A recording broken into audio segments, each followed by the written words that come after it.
바라는 5월 15일인데 바로 스승의 날입니다. 교회에서는 교회 교육주일로 이렇게 아마 여러분이 교동문을 다 보셨을 거예요. 5월 15일이 왜 스승의 날이죠? 여러분에게 질문하면 대답을 잘 못할까 봐 제가 미리 우리 집사람하고 짰어요. 5월 15일을 왜 스승의 날로 정했는가? 5월 14일도 정할 수 있고 5월 16일도 정할 수가 있고 5월 5월 6일도 정할 수 있는데 왜 5월 15일 스승의 날로 정했을까요? 강승주 어머니가 대답을 하겠습니다. 잘 들었죠? 네. 바로 세종대왕이 탄신하신 날이 5월 15일이기 때문에 우리 민족에게 큰 스승이 되신 우리 그 훈민정음을 반포하신 세종대왕 그분이 탄생한 날이 5월 15일이기 때문에 그 날로 바꾼 겁니다. 원래는 다른 날이었어요. 스승의 날이. 근데 이렇게 바꿨는데 그 이유는 바로 세종대왕 탄신이 좋겠다. 그래가지고 바꾼 거예요. 그 상식적으로 이런 것은 여러분이 알면 그래도 무식하다는 소리를 안 듣기 때문에 물론 저도 다 검색을 통해서 아는 거지 뭐 제가 그걸 다 외우고 있겠어요. 네. 그러나 이제 제가 한 8년 전인가 설교할 때 이 얘기를 했더라고요. 벌써. 그러니까 8년 전에 그걸 다 기억을 해놓은 사람들은 아직까지 그걸 기억하고 있으면 5월 15일이라는 것은 바로 세종대왕 탄신일이다. 이런 걸 알겠지만 누가 8년 전 설교를 들어보겠어요.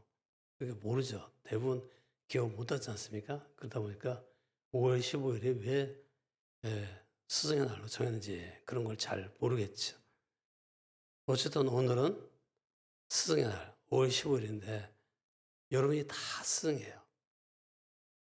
이제 집에서는 아이들의 스승이 되고 또 교회에서는 교회 학교에서 스승이 되기도 하고 세상에서는 예수 믿지 않는 사람들 앞에 여러분이 스승이라고 할 수 있어요. 뭐 옛날에 공자의 말씀에 의하면 세 사람이 길을 가면 그 중에 한 사람은 반드시 가르치는 스승이 된다. 이런 얘기를 했는데 여러분이 어디 가든지 이 교사로서 가르치는 일을 잘 할 수 있기를 주의 이름으로 축원합니다. 그래서 오늘은 이 본 말씀 사무엘상의 말씀을 가지고 이제 우리가 진정한 스승이 되어야 되겠다. 그런 말씀을 상고하며 깨닫기를 원합니다. 사무엘상 2장 전체를 여러분이 그 요약한 거를 보셨을 거예요. 그러니까 여러분이 다 인쇄한 것을 보면서 그렇지.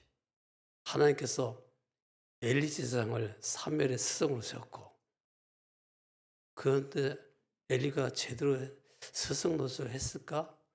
만약 나를 갖다 스승으로 세운다면 하나님께서 내가 정말 온전한 스승, 참된 스승이 되길 바라실 텐데 어떻게 해야 될까? 이런 것을 잘 깨달을 수 있는 그런 분들이 다 되시길 바랍니다.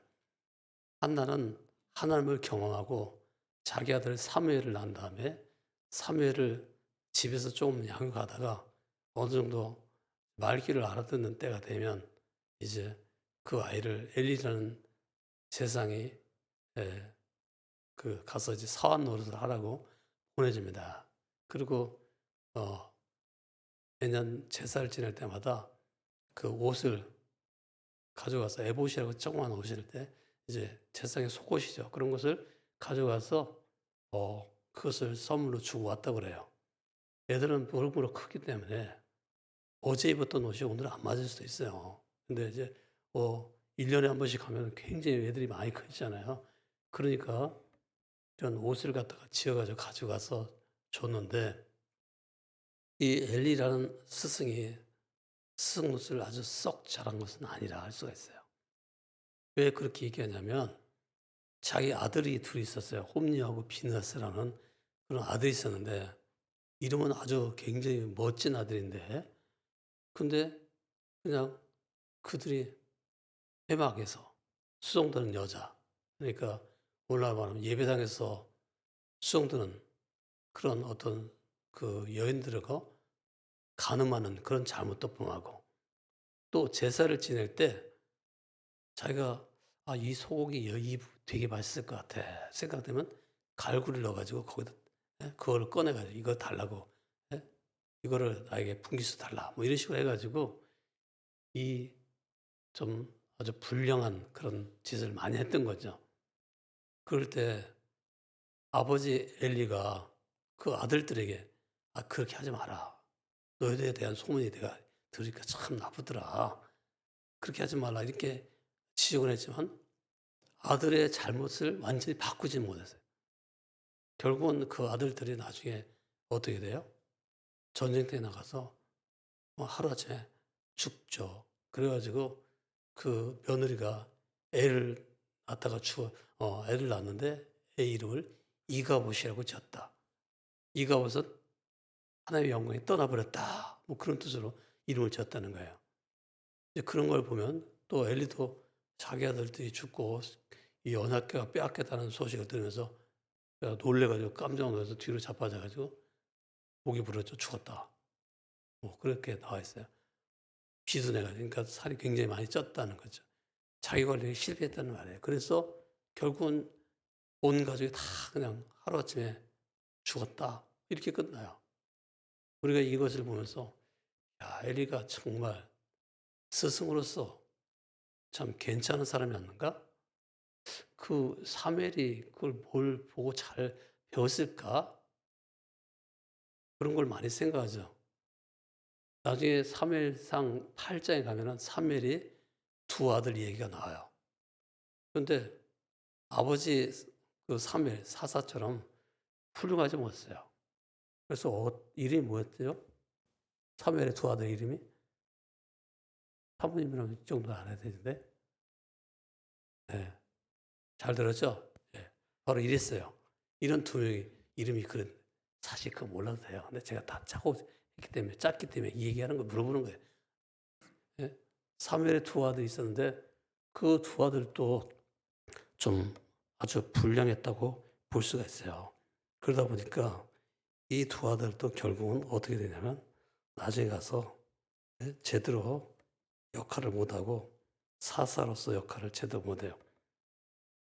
큰아들 요엘 그리고 둘째 아들 아비야 있었는데 아버지의 행위를 따르지 않냐고 이익을 받아 뇌물을 받고 판결을 굳게 했다. 이렇게 사무엘상 8장 4절에 3절에 써 있어요.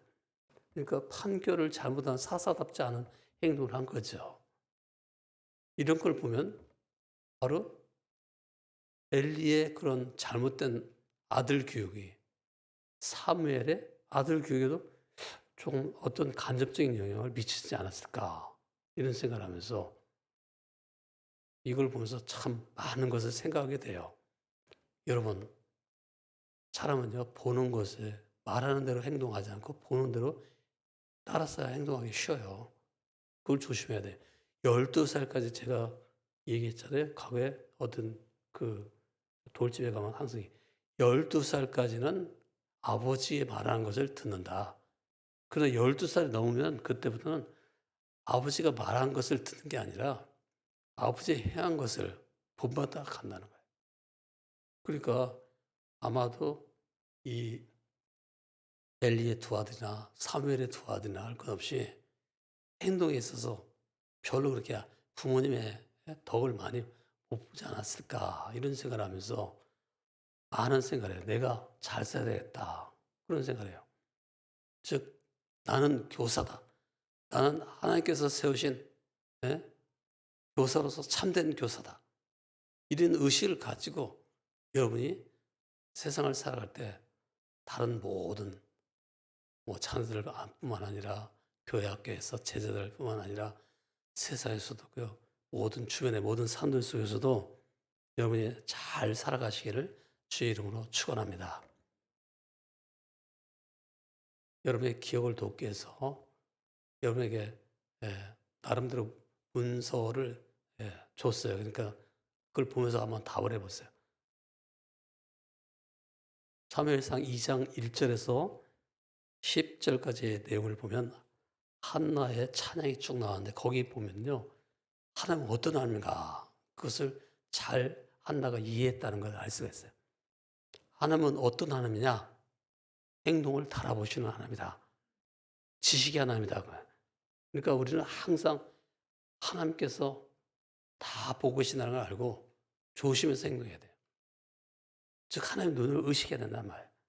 이거를 좀 어려운 라틴 말로 말하면 코람데오라고 말해요. 코람데오. 영어로는 in the face of God. 하나님의 면전에서 행하는 이 코람데오 생활, 하나님의 눈길을 의식하는 사람이 바로 요셉의 삶이죠. 요셉이 보디발의 아내의 유혹을 물리친 까닭은 바로 이 하나님의 눈길을 의식했기 때문에 여러분이 어디에서 언제 어디에 있든지 간에 항상 이 하나님께서 여러분을 주목하여 바라보고 계시는 것을 알고 하나님의 저울질, 하나님이 달아보실 때, 하나님께서 보실 때 정말 좋은 것이 많은 분들이 다 되시기를 주의 이름으로 부탁하며 축원합니다. 그래서 하나님은 어떤 하나님인가? 바로 나를 살펴보시는 지식의 하나님이다. 그 하나님께서는 어떤 하나님인가? 뭐 쭉 한번 읽어보시면 다 알 수 있으니까 하나님은 우리 그 하나님께서는 뭐 역전시키는 하나님이다. 그런 것도 알 수 있고요.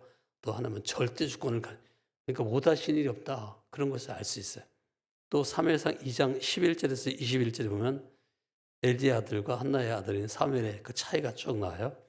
바로 하나님을 사무엘은 잘 섬기고 있지만은 엘리의 아들들 홈니와 비나스라는 두 아들들은 제사장이 되었음에도 불구하고 그들의 권한을 남용해서 탈취하고 또 자기 배를 채우는 그런 생활을 했다. 자기 욕심을 채우는. 그래서 회막에 수종되는 여인과 간음하는 그런 잘못도 범했다는 거죠. 여기서 바로 우리는 그들이 가지고 있는 직분을 섬김의 수단이 아닌 보위의 수단. 그러니까 자기를 잘 자기를 잘 이렇게 돌보는 수단으로 삼았다는 거죠. 우리가 항상 조심해야 될 것은 나의 직분은 하나님을 잘 섬기고 이웃을 섬기라고 준 거지 내 명예를 올리라고 준 게 아니에요. 근데 많은 사람들이 자기가 교회에서 목사가 되고 장로가 되고 권사가 되면 상당히 높은 자리에 앉는 거 착각을 하는 거야. 그게 아니고 더 많이 섬기라고, 더 보이지 않는 곳에서 섬기라고 준 거예요. 이제 앞으로 우리 권사님도 더 많이 세우고 또 장로님도 더 세우고 그럴 텐데 여러분 항상 섬기라고 준 직분인지 알고 항상 여러분이 다 겸손히 잘 섬기시기 바랍니다. 고유의 수단이 아니에요. 바로 섬김의 수단으로 우리의 직분을 주신 거예요. 그 하나님께서 우리가 어떻게 섬기는가 그걸 보다가 하나님께서는 다 갚아서 보응해 주세요. 그러니까 내가 한나가 자기 아들 사무엘을 바치니까 하나님께서 어떻게 해요? 한나에게 두 아들을 주시고 또 세 딸을 주고 육남매가 있게 되는 거예요. 전체적으로. 굉장히 큰 복을 받게 되죠. 네. 그래서 하나님은 항상 우리를 보고 계시다가 다 그것을 다 보응하신다는 걸 알고 여러분이 잘 심을 수 있는 그런 분들이 다 되시기를 바랍니다. 근데 하나님께서 엘리 가문이 멸망하는 걸 바라셨나요? 바라지 않았나 봐요. 하나님의 사람을 보내가지고 경고하고 자꾸 잘못한 것 대해서 얘기했죠. 그런데 엘리는 그 말을 따라서 순종하지 않고 그냥 자기네 아들들을 악행을 그대로 내버렸다가 결국은 망하게 만들게 되는 것을 볼 수가 있어요. 거기서 우리는 하나님보다 자식을 더 사랑하는 엘리 세상에 그런 모습을 보게 돼요. 여러분, 하나님은요, 1순위에서 물러나면 안 돼요. 항상 하나님을 1순위에 둬야 되고, 자식은 저 밑에 순위에 둬야 돼요. 자식을 하나님보다 더 섬기면 그 자식의 앞날을 망치는 것이고요. 잘못하면 자식의 생명까지 망쳐요. 옛날에 어떤 분이 그런 얘기해요. 아들을 너무 외하니까 하나님이 자기 아들을 불러갔다. 그래가지고 어렸을 때 애기가 죽었다는 거예요. 여러분, 아들 너무 위하지 마세요. 아들은 우리가 믿고 신뢰할 대상이 아니고 우리가 믿고 신뢰할 대상은 하나님밖에 없어요. 아들은 혹시 왼수 짓을 하더라도 또 마찬가지 가족, 남편도 남편이 왼수 짓을 하더라도 사랑하고 용서해주고 이럴 대상으로 하나님께서 주신 거지 신뢰하라고 준 게 아니에요. 그러니까 옛날에 유교 윤리에 따르면 삼종지도 그래가지고요. 여자는 뭐 세 사람을 섬게 된다. 태어나서는 아버지 섬기고 그다음에 이제 결혼해서는 남편을 섬기고 그다음에 아들이 장가가고 아버지 남편 죽고 나고 그러면 아들을 섬겨야 된다. 뭐 이렇게 삼종지도 말하는데 아니에요. 우리는 삼종지도 따는 게 아니고 언제나 언제나 하나님을 따라가야 돼. 항상 하나님을 섬겨야 돼요. 왜냐하면 하나님은 우리의 행한 대로 갚으시는 하나님이에요. 심은 대로 거두게 하시는 그런 하나님이기 때문에. 그래서요, 하나님은 심판하시는 하나님이다. 그런 하나님을 의식하면서 우리 모든 성도님들이 잘 참으로 살아가면서 잘 심을 수 있기를 바랍니다. 하나님께서는 나를 존중하는 자를 내가 존중하게 여기고, 그러니까 나를 높이 여기고 나를 무겁게 여기는 자는 내가 무겁게 여기고 아주 귀하게 여겨준다. 근데 나를 멸시하고 나를 하찮게 여기는 사람은 멸시받게 만든다. 그렇게 말했어요. 그러니까 우리가 항상 어떻게 해야 되겠어요? 하나님을 가장 무거운 것으로 생각해요. 하나님을 가장 귀한 것으로 생각해요. 하나님을 경외하는 마음을 가시기 바랍니다. 그래서 오늘은요, 스승의 나를 맞이해서 우리가 진정한 스승이 되어야 되겠다. 이런 말씀을 그런 관점에서 이제 설교를 할 텐데 이미 다 알고 있는 거예요. 실천은 안 했죠. 그게 문제죠. 그래서 제가 또 설교하는 거예요. 사실은 이 설교를 하기 위해서 제가 들어봤어요, 동영상을. 그런데 한 8년 전인가 이 설교를 했더라고요. 하나님은 달아보신 하나님이다. 그러니까 우리가 참된 스승, 진정한 스승이 되어야 되겠다. 혹시 8년 전에 설교를 기억하신 분? 혹시 써놓으신 분? 자기 성경책에? 없죠? 다행이네요. 우리 어떤 분이 제가 장례식장에 갔더니 저 선물 오늘 주신 분이 그러시는 거야. 자기 남편이 맨날 목사님 설교를 다 적고 있대. 제가 그래서 참 무섭다 그랬어요. 제발 적지 마세요. 제 설교 다 적어놓고 성경책 여백성경 다 적어놨다가 딱 지난번에 설교한 거 다르네요. 8년 전에 했던 설교는 이렇게 안 했는데 이러면 곤란하잖아요. 그러니까 제발 적지 마시고 다 잊어버리세요. 그냥 설교 들으면 듣는 대로 바로 잃어버리고 근데 일주일 동안은 잊어버리지 말고 살아야 돼요. 그러나 7, 8년 지난 건 다 잊어버려도 돼요. 다 잊어버려서 감사합니다. 7, 8년 전에 제가 했던 설교를 알고 있으면 우리가 진정한 스승이 되는 길에서 잘 모를 거 아니에요. 답을 못 쓸 거 아니에요. 자, 왜 우리가 진정한 스승이 돼야 될까요? 첫째, ABC 이렇게 거기 써 있죠. 1, 2, 3. 근데 빵빵빵 그거 다 채워 넣을 수 있죠, 여러분. 첫째는 왜 그래요? 그것이 하나님을 기쁘시게 하는 일이 되기 때문이다. 그만. 두 번째 뭐겠어요? 그것이 바로 예수님을 닮아가는 길이 된다면. 세 번째 그렇게 하는 것이 우리가 진정한 스승이 되는 것이 성령 하나님을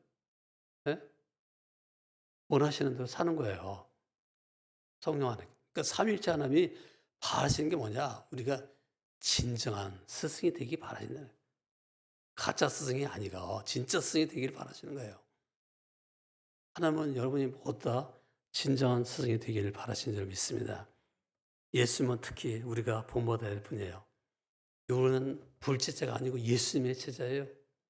불제자는 부처의 가르침을 따라가겠지요. 근데 우리는 예수님의 제자예요. 예수님은 어떤 모범을 보였어요? 사랑과 섬김의 모범이 됐어요. 우리가 정말 예수님을 닮아간다면 사랑과 섬김의 삶을 살아요. 근데 예수님의 삶에 대해서 쭉 우리가 성경을 보면요. 예수님이 가르쳤다는 말이 굉장히 많아요. 가르쳤다. 교사로서 가르쳤다. 그래서 하나님 나라의 진리를 가르쳐주고 구원의 진리를 가르쳐주고 풍성한 삶을 살아가는 길이 무엇인가를 가르쳐주는 거예요. 항상 예수님은 가르치는 일을 제일 많이 했어요.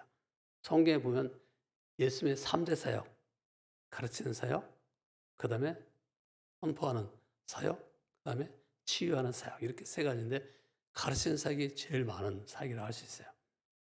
물론 선포도 많이 나오지만 가르치는 사역이 주된 사역이에요. 우리가 예수님이 가르친 걸 보면서 우리도 가르침을 잘 받으면서 또한 잘 가르치는 사람이 돼요. 집에서는 자녀들을 잘 가르쳐야 되겠고요. 교회에서는 교회학교 교사로서 잘 가르쳐야 되고, 셀이라는 그런 공동체 속에서는 우리 셀 식구들을 잘 가르쳐서 바른 길로 인도해야 돼요. 여러분 모두가 다 좋은 스승이 되시기 바랍니다. 제가 토요일 날 보는 TV 프로그램, 좀 경박한 사람이에요, 저는. 네, 그러다 보니까 TV 프로그램 많이 보는데요. 토요일 황금 연못이라는 프로그램을 본다고 그랬죠. 지난주에 제가 얘기했는데 황금 연못에서 어버이날 특집 해가지고 봤다고. 이번 주에 뭐 했겠어요, 그러면? 스승의 날 특집을 봤겠죠. 네, 스승의 날 특집을 하더라고요. 그래서 제가 다 그걸 보면서, 물론 절반밖에 안 봤어 잘 모르지만은, 네? 그 나오는 것 중에 하나가 김연아 선수의 초등학교 1학년 때 선생님이 나와요.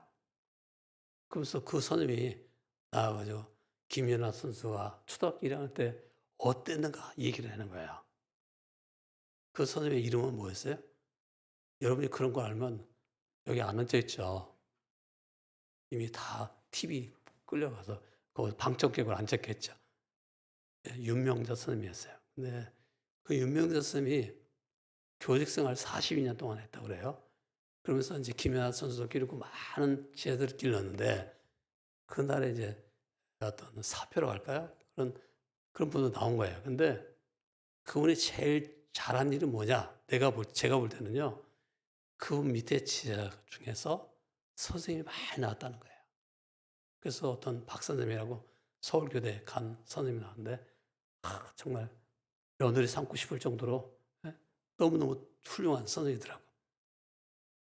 제가 얘기하자면은 그거예요. 여러분이 좋은 스승이 되어가지고 여러분의 제자들도 여러분 때문에 아무개 집사님을 볼 때 우리를 가르쳐 주기 위해서 교회에서 애쓰시는 그 모습을 보면서 나도 교회학교 교사가 되기로 했어요. 나도 뭐 집안에서 아니면 뭐 이렇게 살기로 했어요. 이렇게 그런 사람이 돼야 되죠. 그런 분이 많아지기를 주의 이름으로 축원합니다. 그래서 우리가요 정말 좋은 참된 스승이 돼요. 참된 스승. 뭐 세종대왕 탄신한 날이 몇 날인가 어느 날 그런 거 몰랐대요. 또 뭐 언제 세상을 이런 거 몰랐대요. 누구의 엘리의 두 아들은 누구였고 뭐 사무엘의 두 아들의 이름은 뭐였다 이런 거 몰랐대요. 여러분의 삶이 바뀌어서 좋은 스승, 참된 스승으로 살아갈 수 있기를 바랍니다. 그 다음에 어떻게 참 스승이 될 수 있는가? 그에 대해서 여기 한 7가지, 제가 한 10가지 좀 적으려다가 7가지 적어놨는데 1부터 7까지 있는데 여러분이 나름대로 다 적어놓으세요. 어떻게 하면 참 스승이겠어요? 네, 그렇게 살면 돼요. 여러분 적은 대로 그렇게 살면 돼요. 어떻게 하면 참된 스승이 된다고요? 혹시라도 지금 이제 생각 기능을 멈추고 있는 분들을 위해서 제가 몇 가지 알려드릴 테니까 첫째는요. 복음의 진리를 확신하며 정확하게 가르쳐서 거듭나게 하라는 거예요. 여러분이 먼저 복음의 진리를 확신을 하고요. 그 다음에 그걸 잘 가르쳐서 사람들이 거듭날 수 있게 만드시기 바랍니다. 예수님이 가르친 기사 많지만은 처음 가르친 기사가 니고데모라고 하는 이스라엘의 선생을 가르친 기사야. 한방울중에 찾아왔죠. 너는 이스라엘 선생으로 있는 것도 모르냐? 거듭나야지 하는 나라를 볼 수 있다. 이런 얘기를 해요. 그래서 이제 니고데모가 어떻게 어머니 태속에 들어가 다시 태어나는 겁니까? 거듭나는 게 뭡니까? 그걸 잘 몰라가지고 질문하니까 자세히 가르쳐줘요. 그래서 니고데모를 천국 가는 길로, 복음의 진리로 인도하시는 걸 볼 수가 있어요. 그리고 이제 예수님의 그런 가르치는 그런 내용들이 쭉 성경에 보면 굉장히 나오는데, 그 중에 이제 베드로가 이런 말하죠. 선생님, 그리하지 마옵소서. 그러하지 마옵소서. 막 항변을 했다고 기사나오잖아요. 그 뭐냐면 예수님께서 이제 나는 곧 예루살렘 올라가서 이제 죽게 될 것이고, 특별히 십자가에 죽어서 이제 대속의 죽음을 죽을 거다 이런 얘기 하니까 베드로가 막 그래야지 말라고 하니까, 그때 예수님께서 베드로에게 뭐라고 했어요? 제가 좀 큰 소리 지르겠습니다. 소리가 안 나와가지고 지금 낮은 목소리 얘기하는데 큰 소리가, 사탄아! 내 뒤로 물러가라! 잘 기억나십니까? 그렇게 말했어요. 예수님께서. 너는 사람 일을 생각하고 하나님의 일을 생각하지 않는다. 생각이 잘못된 것을 교정하는 거예요. 그래가지고 이 베드로의 잘못된 생각을 바꿔주는 거예요. 여러분이 진정한 스승이라면, 좋은 스승이라면 어떻게 해야 되겠어요? 항상 제자들에게 복음의 진리를 알려줘요. 예수 믿어야 천국 가는 것을 알려줘요.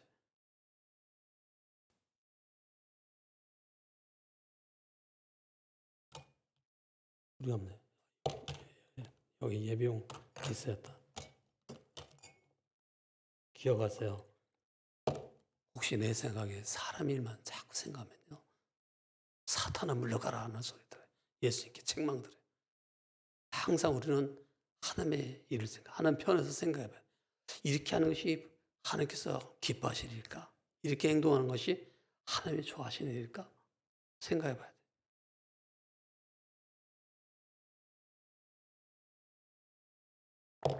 이게 무거워가지고 여기다가 그냥. 네. 그래서요, 항상 자녀들이 거듭나게 하고, 우리의 제자들이 거듭나게 하고, 우리의 모든 주변 사람들이 거듭나서 다 하나님 나 때문에 천국에 갈 수 있는 그 진리를 잘 알려주시는 그런 분들이 다 되시길 바랍니다. 두 번째, 선생님은요, 학생들을 나의 아들, 나의 딸, 나의 동생이라고 생각하고 잘 가르치기 바랍니다. 자기 가족에게는 잘해야 돼요, 특히.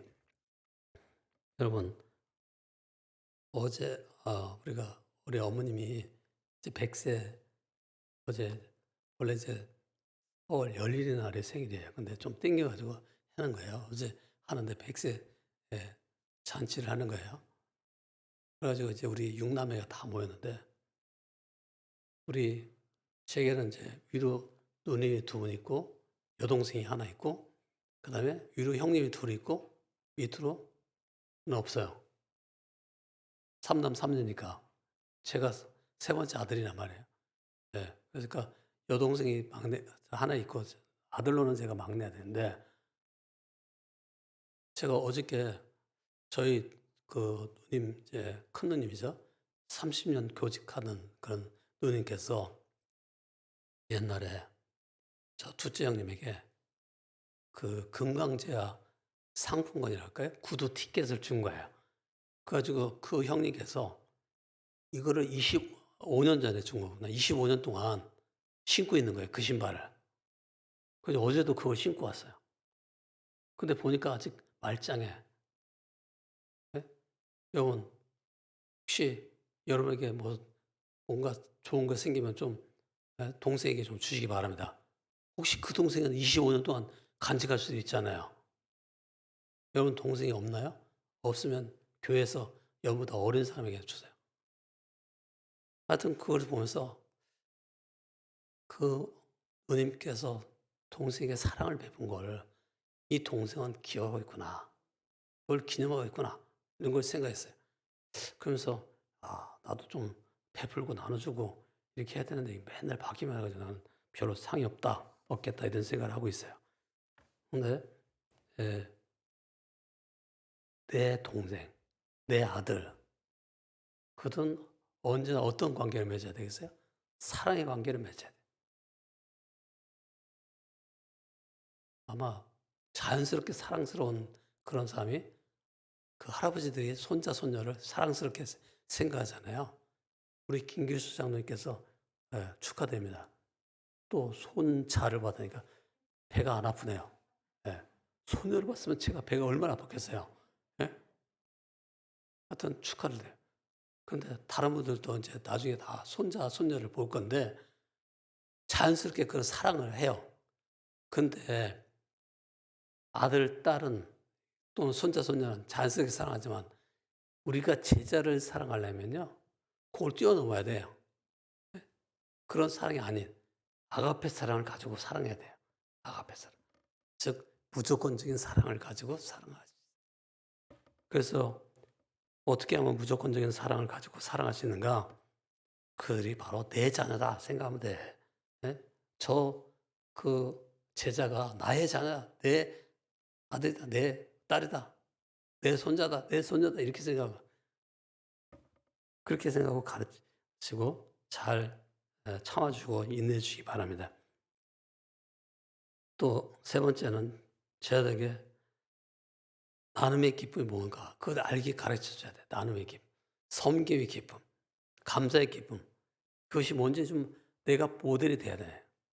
또 나눠주고 기뻐하는 모습, 또 섬겨주고 기뻐하는 모습 그런 것을 좀 보여줘야 된단 말이에요. 여러분 삶의 모델이라는 것은 굉장히 중요한 거라고 아까 얘기했죠.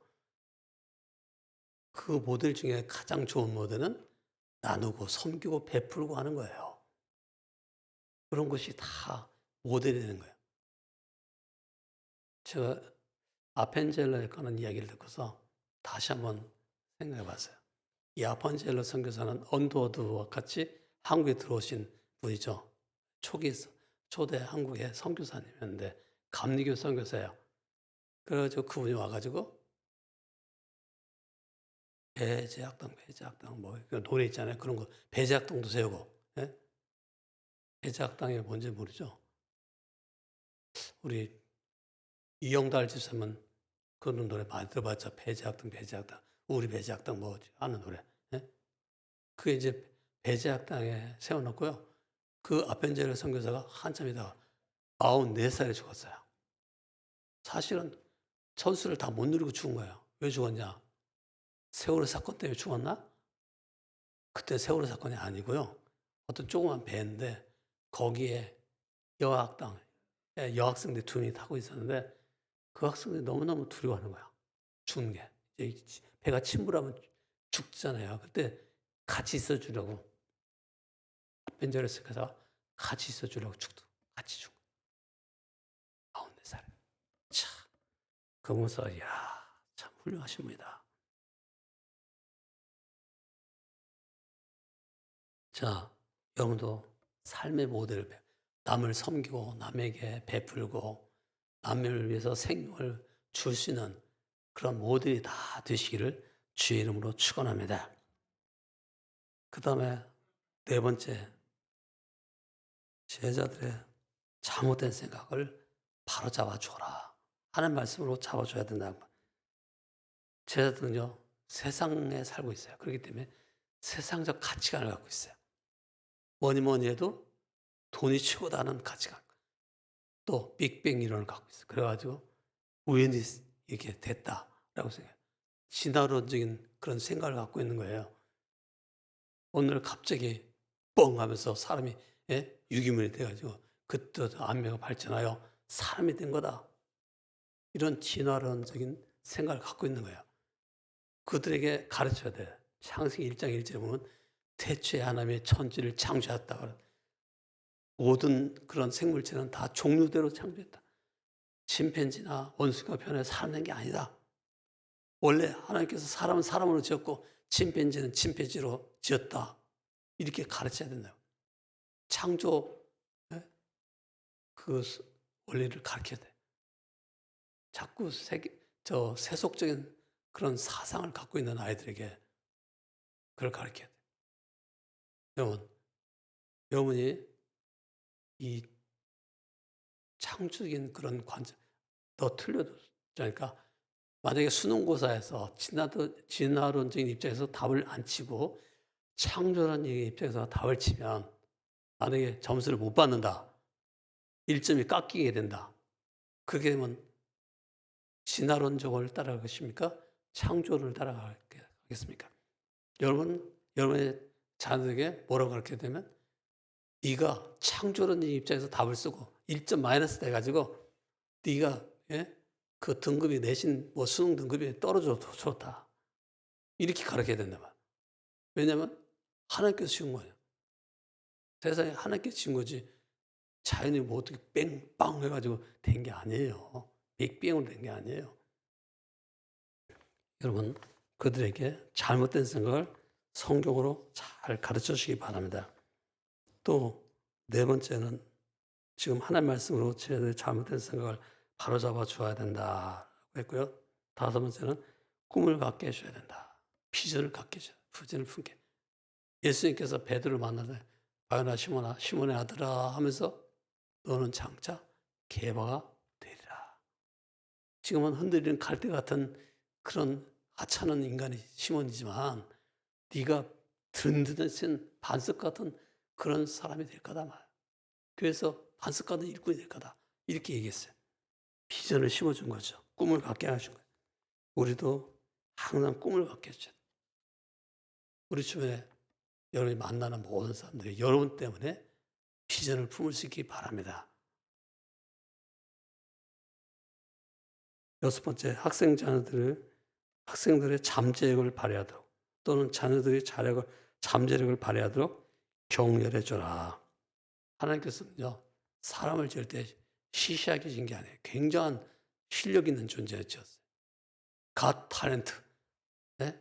애들이 말해 갓 탤런트가 되도록 지은 거예요. 신재가 되도록 지은 거예요. 근데 걔를 갖다가 좀 부모들이 걔를 갖다 신재를 갖다 천재 만드는 거야. 좀 엉터리로 가르쳐가지고. 그 다음에 신재를 갖다가 천재 만들다, 천재다, 영재 만들고, 그 다음에 또 둔재 만드는 거예요. 여러분, 세상에서 제일 똑똑한 사람이 누군지 아세요? 자기가 부족하다는 걸 아는 사람이죠. 근데 사실은 하나님께서 우리를 처음 지을 때는요, 우리가 똑똑한 사람이었어요. IQ가 굉장한 사람이셨던 거예요. 그런데 자꾸 가다가 세월이 가면서 점점 낙하 지금까지 세월이 한참 지나니까 기억을 못하는 거예요. 여러분도 10년 전 설교 기억 못하죠? 그 이유가 바로 여러분이 지금 세월이 가면서 자꾸 망각하게 되는 거예요. 그래서 잠재력이 점점점 사라지게 되는 거죠. 원래는 다 그것을 가지고 있어야 되는데 애들은요, 부모가 어떤 반응을 보이냐에 따라서 달라져요.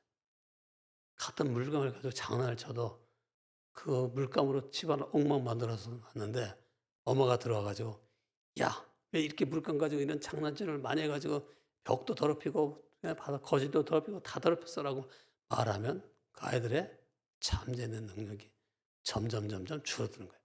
근데 그 아이에게 너는 최고의 화가가 될 수 있겠다. 그렇게 얘기하면 그 아이가 자라나서 진짜로 미국의 최고의 화가가 되는 거예요. 설교 들어보세요. 옛날에 다 그런 말 했으니까. 네. 그래서요, 엄마가 어떤 반응을 보이냐가 중요한데 애들이 잠재된 능력을 발휘할 수 있도록 도와줘야 된다. 그래서 하나님 주신 그 큰 것을 갖다가 자꾸 줄이지 말고 그 애들이 다 갖게 발휘할 수 있게. 일곱 번째, 그 자녀들이나 또는 제자들이 하나님의 사람이 되도록 만들어야 돼요. 쾌락의 종이 되게 만들거나 돈의 종이 되게 만들거나 또는 재벌의 앞잡이가 되게 만들거나 그러지 마. 요즘은요, 뭐 이렇게 소위 말하면 좋은 그 재벌이잖아요. 뭐 삼성이니 뭐 SK니 뭐 LG니 뭐 이런데 자기 자식이 들어가면 그걸 자랑스럽게 생각하는데 굳이 그렇게 안 해도 된다는 거예요. 그걸 자랑스럽게 생각이 아니고 결국은 그들이 거기 가서 재벌의 앞잡이가 되는 거잖아요. 재벌의 종이 되는 거죠. 돈의 종이 되는 거예요. 근데 그렇게 하지 말고 어떻게 해야 된다고요? 하나님의 종이 돼요. 하나님을 의식하고 살아가는 그런 삶이 되도록 만드시길 바랍니다. 네, 오늘은 스승의 날에서 설교를 더 짧게 해야 되는데 좀 길었습니다. 근데 2부 때도 똑같이 이만큼 길게 했으니까 2부나 3부나 비슷해요. 근데 아직 12시간이 안 됐으니까 아직도 한 7분이 남았는데 제가 설교를 길게 하면 또 예? 다음에 초청을 안 할까 봐 여기서 마치겠습니다. 기억하십시오. 사탄아 내 뒤로 물러가라. 그걸 기억하십시오. 여러분이 생각을 잘하세요. 항상 하나님 편에서 생각. 이것이 과연 하나님께서 기뻐하실 일인가? 이것이 과연 주님께서 원하시는 일인가? 잘 생각하시고 잊지 마시기 바랍니다. 기도하겠습니다. 하나님 아버지, 오늘도 깨달은 말씀을 순종해서 많은 열매를 맺을 수 있는 저희가 되게 하여 주시옵소서. 예수님의 이름으로 기도드립니다. 아멘. 지금은 우리 주 예수 그리스도의 이름으로, 지금은 우리 주 예수 그리스도의 이름으로, 지금은 우리 주 예수 그리스도와 원하시는 사랑을 베푸시는 하나님 아버지의 크신 그런 은혜와 또 성령의 놀라우신 감화 감동과 인도하시는 그 복이 오늘 산부 예배에 참석해서 주님께 영광을 드리는 모든 성도들과 또 집에서 동영상 중계 실황을 보면서 예배에 동참하는 우리 환우들과 또 교우들과 열방의 백성들과 또 선교사와 주종들과 동역자들 위해 지금부터 영원까지 함께 계시기를 간절히 축원합니다.